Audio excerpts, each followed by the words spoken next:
Bismillahirrahmanirrahim. Assalamualaikum warahmatullahi wabarakatuh. Nama saya Fitriah dengan NIM 1908102006 kelas PBA 6C. Di sini saya akan menjelaskan materi tentang indikator pencapaian kompetensi atau IPK. IPK adalah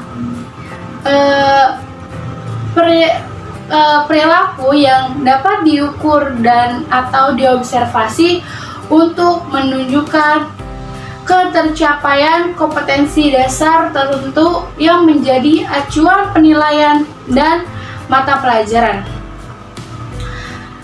Lalu yang kedua yaitu indikator pencapaian kompetensi KD3.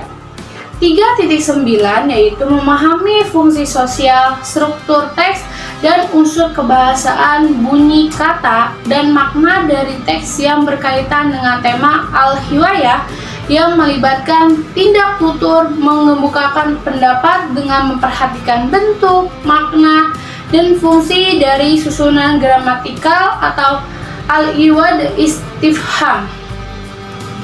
Lalu 3.10 yaitu menerapkan kaidah tentang bentuk, makna, dan fungsi dari susunan gramatikal al-iwad al-istifham dalam menyusun teks bahasa Arab yang berkaitan dengan tema al-hiwayah. Lalu untuk IPK adalah yang pertama menjelaskan fungsi sosial teks deskriptif yang berkaitan dengan tema al-hiwayah. Yang kedua, menjelaskan struktur teks deskriptif mengemukakan kosakata dan teks yang berkaitan dengan tema al-hiwayah. Yang ketiga, menjelaskan bentuk, makna, dan fungsi al-iwad istifham. Yang keempat, mengemukakan fakta-fakta dari teks yang didengar tentang al-hiwayah. Yang kelima, mengidentifikasi fakta dari teks yang dibaca tentang al-hiwayah. Yang keenam, mengemukakan fakta dari teks yang dibaca tentang al-hiwayah.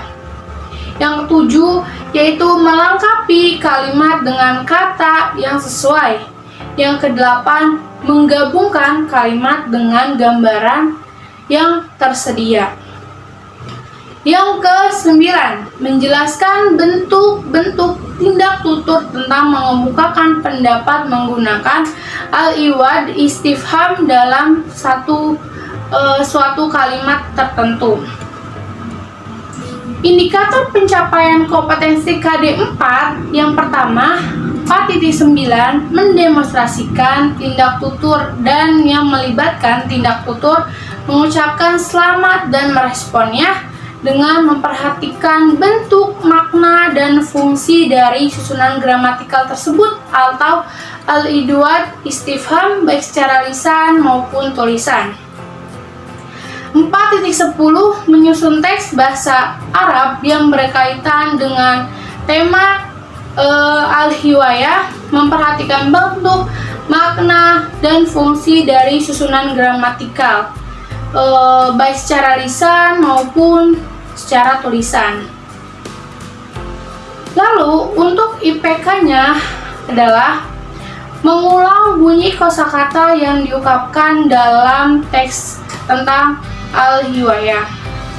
Yang kedua, melafalkan teks bacaan tentang al-hiwayah atau mempraktikkan percakapan sesuai dengan contoh yang tersedia. Untuk mempraktikkan tindak tutur dalam pencapaian sesuai dengan pertanyaan yang tersedia.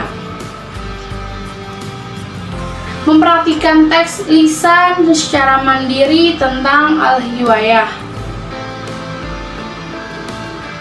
Lalu menyusun kata-kata menjadi kalimat atau menyusun kalimat tanya dengan menggunakan kata yang tersedia untuk menyusun teks deskriptif tentang Quratul Qadam. Lalu di sini IPK dan KD itu sama-sama untuk mengembangkan atau menyusun suatu kalimat untuk dijadikan contoh atau bahan ajar kepada siswa. Lalu di sini juga kita harus bisa memperajak siswanya untuk sekreatif mungkin dan bisa membaca atau mencontohkan bentuk-bentuk yang telah disediakan oleh guru tersebut. Lalu untuk apa fungsinya? Fungsinya untuk mengasah kemampuan siswa atau sikap kepribadian dia agar bisa memahami pembelajaran bahasa Arab tersebut.